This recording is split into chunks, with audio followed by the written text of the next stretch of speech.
Hi guys, good morning and welcome to another episode of Did You Know? This is Angie Perez with Paradigm IT Group and Paradigm IT Talent, where we rescue businesses from their IT nightmares, and now we rescue businesses from their IT hiring nightmares. So today's episode is geared with tips, hopefully a nice refresher or something new to those of you out there looking for a new opportunity. As you know, the hardest part of finding a new job is landing that interview sometimes. So today's episode, I'm going to give you some tips to help you prepare and be a superstar when you get through your next interview. So the first thing is on preparation. The first thing that you want to remember to do is to prepare by reviewing the job description thoroughly. So this is very, very important. You want to understand what key responsibilities this position calls for, what key skills, if there's special certifications or education requirements. Be aware of that on the front end. Number two is understand what the hours of this position are.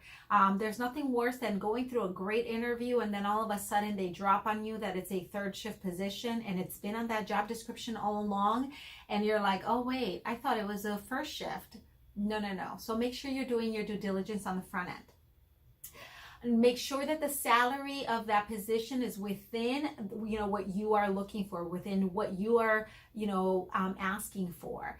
And, understand where the location is. So number two is make sure that you research the company before the interview.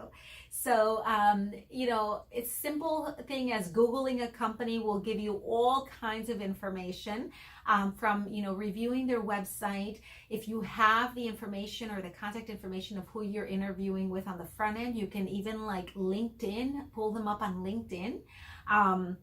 And take a look at their background and just become familiar. It also helps you feel like you're walking into almost like a warm conversation versus having that little panic from interviewing with someone that you've never even met or seen before. Number three is arrive on time.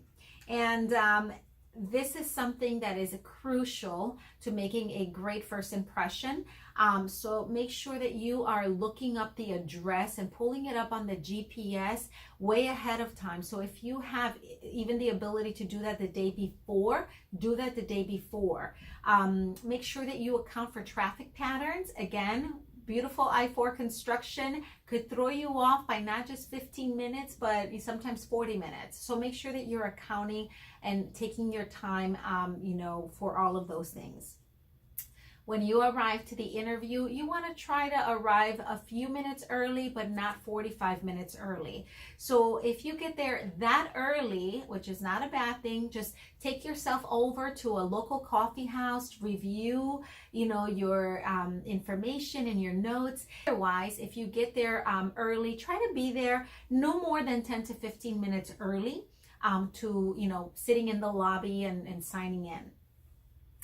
Number four is dress professionally. And you'd be surprised. I recruit for professional IT positions all the time. And that is something that I think sometimes, is not taken as seriously as it should. So make sure that you are dressing professionally, making sure that your attire is nice, clean, neat.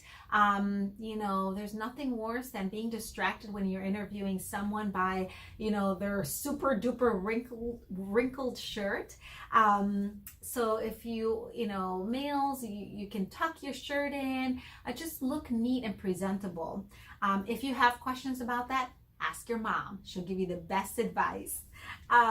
Make sure you're also wearing closed-toe shoes. I'm from up north, so that just happens to be drilled into us. But if you are wearing cologne or perfume, you want to keep that very light. I have been distracted in interviews and almost, have been wanting to walk the candidate back out within 3 minutes of meeting them just because I can't possibly take, the strength of their cologne. So be aware that could be also not something that helps you. You'll smell good for sure, but it won't help you, maintain a long conversation.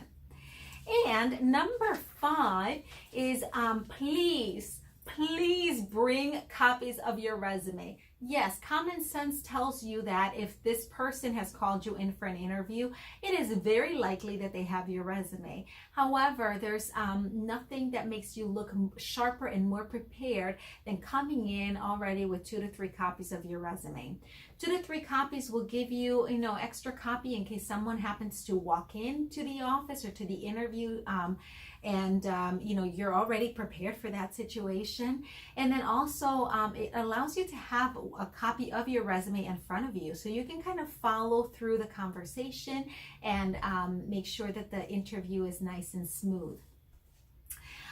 Number 6 is making sure that you're coming in with some questions, not, like a full-blown interview, but just a few questions to the interview. So there's always that moment where at the end, you're wrapping up the interview and the hiring manager turns and says, well, so do you have any questions?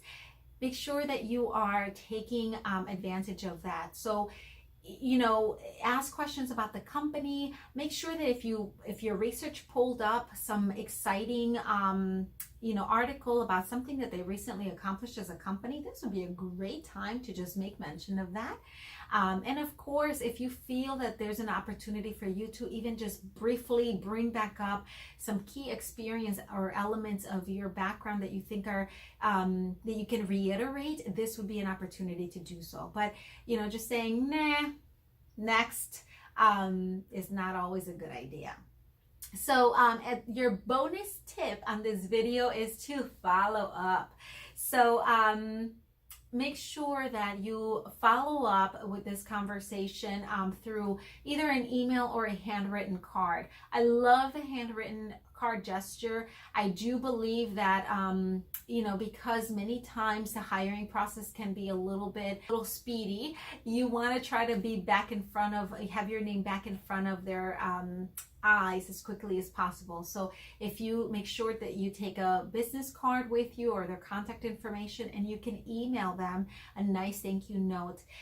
The thank you note is also a great opportunity, again, to reiterate anything that you feel that you would bring to the table to this position that would make you a great asset to their team. Bringing also just a quick sheet with 2 to 3 professional references already ready to leave them with as you wrap up the interview is also a fantastic idea. Just shows them how eager and how prepared you are to move along in the hiring process. So I hope that those of you out there that are looking for your next opportunity, just rock that interview, your next interview. For those of you HR and recruiting professionals out there, I'm sure you have a gazillion other tips that you can add to this list. So feel free to add them in the comments section.